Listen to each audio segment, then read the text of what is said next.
क्या आप सोच सकते हैं एक नौकर जिसने रोटी के लिए अपनी मालकिन का गला काट दिया, लेकिन क्या ये सच था या इसके पीछे छुपी थी एक खतरनाक साजिश जिसे सुनकर आप दंग रह जाएंगे। 7 महीने का मासूम बच्चा अपनी मां की लाश के पास रो रहा था और हत्यारा उसी घर में था। क्या ये सिर्फ रोटी के लिए कत्ल था या किसी ने रच दी थी इस खून से सनी साजिश की पूरी कहानी? ऐसी सच्चाई जो आपके होश उड़ा देगी। जानने के लिए इस वीडियो को देखिए अंत तक। पर वीडियो शुरू करने से पहले आपसे एक छोटी सी रिक्वेस्ट है कि इस वीडियो को लाइक करके चैनल को सब्सक्राइब कर दो। तो चलिए इस वीडियो को शुरू करते हैं। राजेश उर्फ विलट पासवान गांव बथनी रामपट्टी जिला मधुबनी बिहार का रहने वाला था और पिछले लगभग 1.5 साल से हरियाणा के जिला यमुनानगर के जगाधरी की न्यू जैन नगर कॉलोनी में रहने वाले राजेंद्र सिक्का की कोठी पर काम कर रहा था।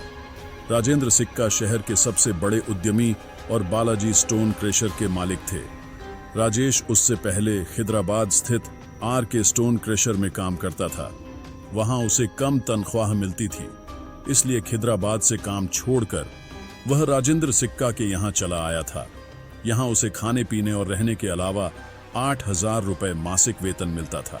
राजेंद्र सिक्का ने उसे अपनी कोठी के सामने वाले प्लॉट में रहने के लिए कमरा दे रखा था।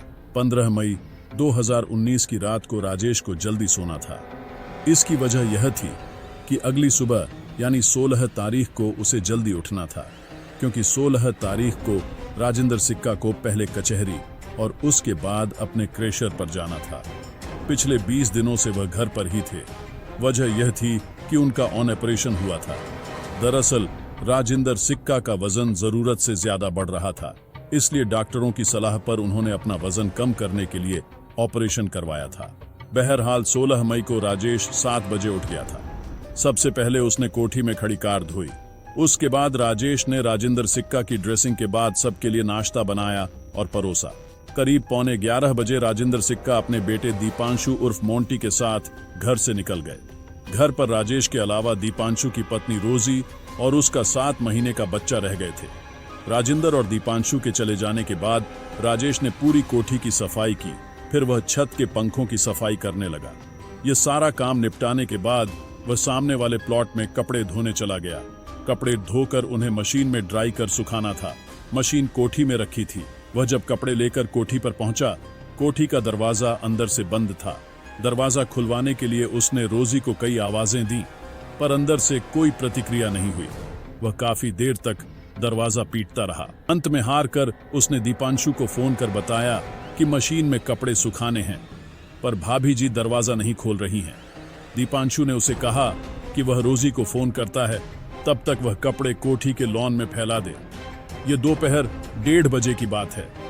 इसके लगभग 10 मिनट बाद हिमांशु का फोन राजेश के फोन पर आया। दीपांशु ने कहा कि वह भी काफी देर से रोजी का फोन ट्राई कर रहा है, पर वह फोन नहीं उठा रही। तुम कोठी में जाकर देखो क्या बात है। लेकिन मैं अंदर जाऊंगा कैसे? राजेश ने कहा। कोठी का गेट अंदर से बंद है। मैंने इतना दरवाजा पीटा, पर भीतर से कोई आवाज ही नहीं आई।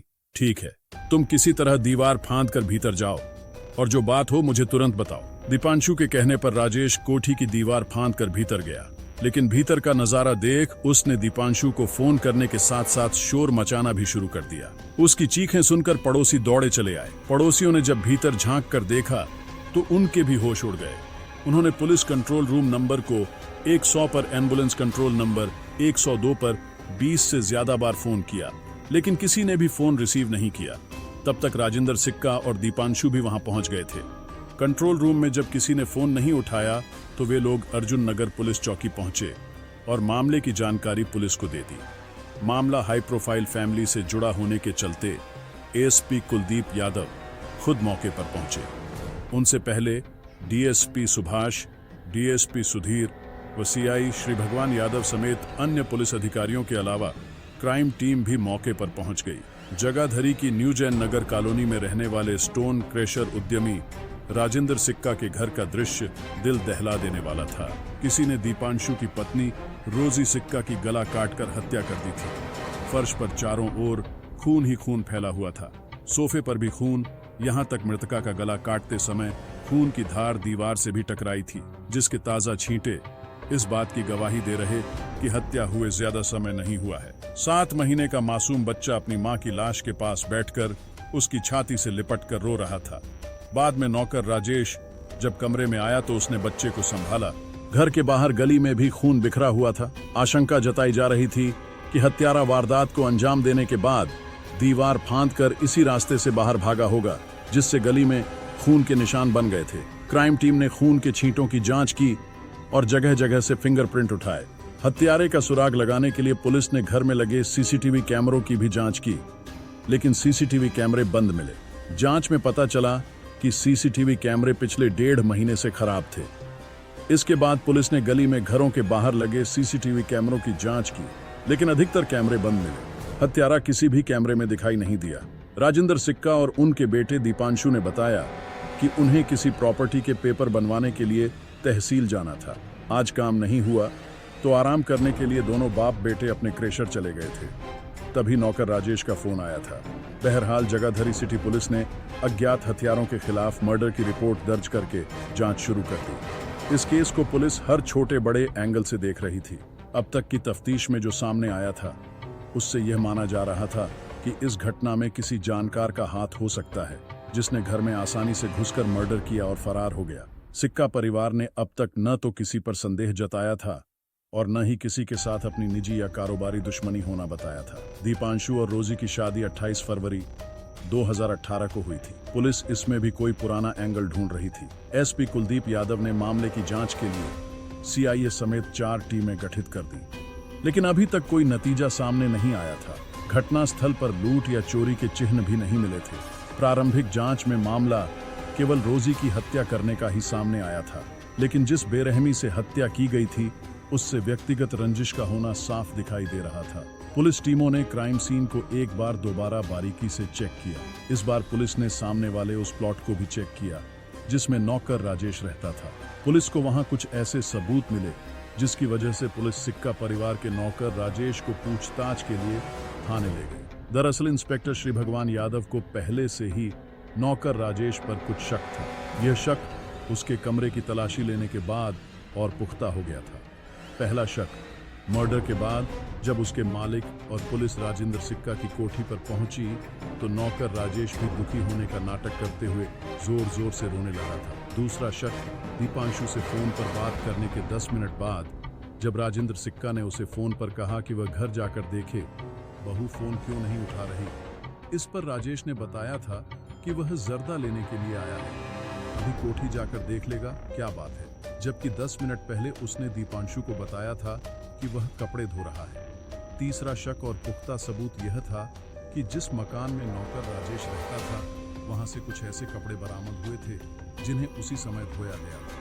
वे पूरी तरह से गीले थे। शायद उन्हें जल्दी सुखाने के लिए ही राजेश को मशीन की जरूरत थी। इसके अलावा पानी की टंकी के पास से एक साबुन भी बरामद हुआ था जिस पर एक जगह हल्का खून लगा हुआ था। संभवतः उस साबुन से ही उसने हाथ साफ किए थे। इंस्पेक्टर भगवान सिंह यादव ने कपड़ों सहित बाकी सभी चीजों को कब्जे में लेकर लैब में भिजवा दिया था। सीआई के कार्यालय में पूछताछ के दौरान नौकर राजेश पहले तो कई घंटे तक पुलिस वालों को घुमाता रहा, लेकिन पुलिस ने जब सख्ती दिखाई तो उसने अपना गुनाह कबूल लिया। उसने रोजी सिक्का की हत्या की। जो कहानी सुनाई उस पर विश्वास करना बहुत मुश्किल था। राजेश ने बताया कि उसने रोजी की हत्या इसलिए की थी क्योंकि वह उसे कम खाना देती थी। यह सुनकर पुलिस अधिकारी चौंके। उन्हें यकीन नहीं हो रहा था कि क्या कोई रोटी के लिए किसी की इस तरह हत्या कर सकता है। राजेश से पूछताछ के बाद हत्या की जो कहानी सामने आई, राजेश की मां का देहांत हो चुका था। उसके 5 भाई बहन थे, 3 भाई और 2 बहनें। उसे छोड़कर बाकी सभी शादीशुदा थे। वह भी अपना घर बसाने के लिए पैसा कमाने अपने गांव से सैकड़ों किलोमीटर दूर जगाधरी आया था। वह पहले आर के क्रेशर खिदराबाद में नौकरी पर लगा था। इसके बाद वह राजेंद्र सिक्का के पास नौकरी करने लगा। सिक्का के यहाँ वह खुश था। यहाँ भरपेट खाने के साथ उसे अच्छा वेतन भी मिलता था। वह भी जीजान से सिक्का परिवार की सेवा करता था। नौकर और मालिकों के बीच सब कुछ ठीक ठाक चल रहा था कि अचानक राजेश के जीवन में मुसीबतें किसी पहाड़ की तरह आ खड़ी हुई थी। एक दिन राजेश के पास उसके गांव से खबर आई कि उसके पिता का निधन हो गया है।